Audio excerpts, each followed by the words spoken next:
Hi guys, it's me, Sir TV. So in this video, we have solving problems involving factoring. So example number 1, a rectangular garden has an area of 14 square meters. If the width is 5 meters less than its length, what are the dimensions of the garden? So first, kailangan natin malaman yung mga variables natin. So we have a representation.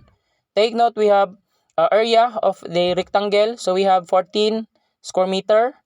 Then we have width is 5 meters less than its length. So, nakabase sa length. So, our length will be our x, or we can use any variable. So, this time we have to use x.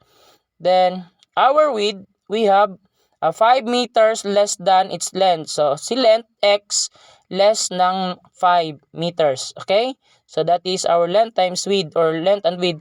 Okay, remember our area formula of rectangle is length times width. Okay? So, meron tayong width, meron tayong length. So, ito yung equation natin na gagamitin sa ating pag-solve. So, our equation, with the help of the formula, so our width is x minus 5 and our length is x. Then, our area is 14 square meter. So, yun na yung ating equation na gagamitin para ma-solve natin yung yung value ng ating na-assign na variable x. Okay? So dito na lalabas yung ating factoring. So, by distributive property, multiply x times x equals x squared. Then, x times negative 5 equals negative 5x. Then, si 14, transpose natin siya sa left. So, magiging negative 14 or minus 14 equals 0. So, meron na tayong quadratic equation. Okay? So, factor na natin siya. Dito na lalabas yung factoring. Okay? So, first, factor ng x squared is x times x. Then, yung negative 14, mayroon siyang factor na positive at saka negative. So, pag i-add natin, magiging negative 5. Pag i-multiply, negative 14. So, our factor of negative 14 is positive 2 and negative 7. So, pag i-add natin yan, negative 5x. Okay? So, yun yung correct factor ng x squared minus 5x equals 14 or minus 14 equals 0. So, separate by zero product property, equate lang natin yung ating factors. X plus 2 equals 0. So, solving for the x sub 1. Okay, so x equals negative 2 kasi transpose si positive 2. At the same time, si x minus 7 equals 0. So, magiging x equals 7. Okay, so yung gagamitin natin this time is x equals 7. So, rejected natin si x is negative 2 because we are dealing with measurement. Okay, walang measurement na negative. So, this one, since we have assigned length is x, so automatically si 7 is our length, or our length is 7 meters. Then, solving for the value of our width or the measurement of our width. Okay, so we have, use natin yung expression na gi-assign sa kanya, x minus 5. So, x is 7. Substitute natin si x by 7 minus 5 equals, our width is just 2 meters. Okay, so that is our answer for our width. Now, since our problem is, yung hinahanap is dimension. Okay, dimension ng garden. So, we have dimension 2 meters by 7 meters. So, that is our final answer, the dimensions of the garden. Okay? So, let's try example number 2. The length of the rectangular table is 4 more than its width. If the area of the table is 32 square feet, find the measurement or the measure of its length and width. Okay? So, again, so first, kailangan may representation tayo para yun yung gagamitin natin sa ating solution or ating solving. Okay? So, again, area of the rectangle is, the given is 32 square feet.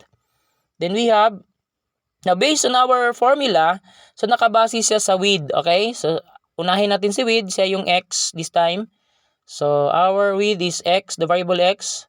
Again, pwede tayong gumamit ng any variable, ha? So, this time, x yung gagamitin natin. Then, our length is 4 more than its width. So, therefore, si width plus 4 meters. Okay, so again, the formula of the area of rectangle is length times width. So, ito na yung equation na gagamitin natin. So, we have our width or our length is x plus 4 and our width is x equals, the area is 32 square feet. Okay.